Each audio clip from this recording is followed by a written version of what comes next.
নমস্কার, আমি সায়নী। আশা করছি আপনারা সকলে খুব ভালো আছেন। নতুন একটি ভ্লগে আপনাদের সকলকে স্বাগত জানাই। আজকে 31শে ডিসেম্বর 2024। এখন প্রায় 4:30। এসেছি সোদপুরের মার্কেটে।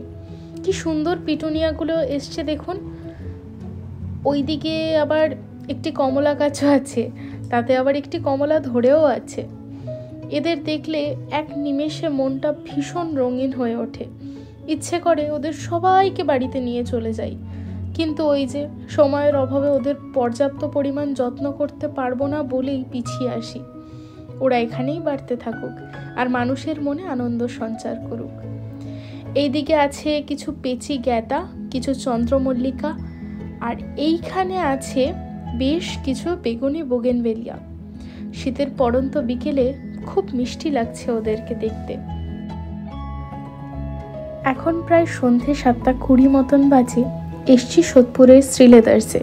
মার জন্য একটা ব্যাগ নেব। অনেক খোঁজাখুঁজির পর মার শেষমেশ এই ব্যাগটি পছন্দ হয়েছে। কেমন হয়েছে বলুন তো ব্যাগটি? রাত্রি এখন প্রায় 10:10 মতন বাজে। আমরা বেরিয়েছি মোসাটের উদ্দেশ্যে। ডানকুনি থেকে মোটামুটি আরও 4 কিলোমিটার ভেতরে, আর সোদপুর থেকে মোসাটের দূরত্ব হচ্ছে 31 কিলোমিটার। যেতে প্রায় 1 ঘন্টা মতন লাগবে। রাত্রিবেলা যদিও ট্রাফিক কম থাকে, ফাঁকাই থাকে বলে তাড়াতাড়ি পৌঁছে যাওয়া। ইতিমধ্যেই চলে এসেছি আমরা বিবেকানন্দ সেতুতে। ওই যে মাকে টুক করে একটু প্রণাম করে নিলাম। বললাম, মা দেখো যেন সকলের নতুন বছরটা ভীষণ ভালো কাটে, আনন্দে কাটে। এবার এসছি টোলের সামনে। তো এখানে রিচার্জ করে নেওয়ার পর টোলে টাকাও কেটে নিয়েছে। আর প্রায় মিনিট 10 অলমোস্ট গ্রামের মধ্যে আমরা ঢুকেই গেছি।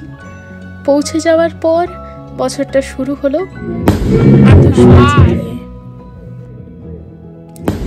এইভাবে গান, গল্প, আড্ডা, খাওয়ার মাঝখানে আপনাদের সঙ্গে নিয়ে শুরু করলাম নতুন এই পথ চলা। ভিডিওটি ভালো লাগলে লাইক করে চ্যানেলটিকে সাবস্ক্রাইব করে রাখতে পারেন। আগামী দিনে নতুন কিছু উপহার দেওয়ার চেষ্টা করব। সকলকে জানাই নতুন বছরের অনেক শুভেচ্ছা ও অভিনন্দন। সবাই ভালো থাকবেন এবং সবাইকে ভালো রাখার চেষ্টা করবেন। আজ আসি, তবে দেখা হবে খুব তাড়াতাড়ি।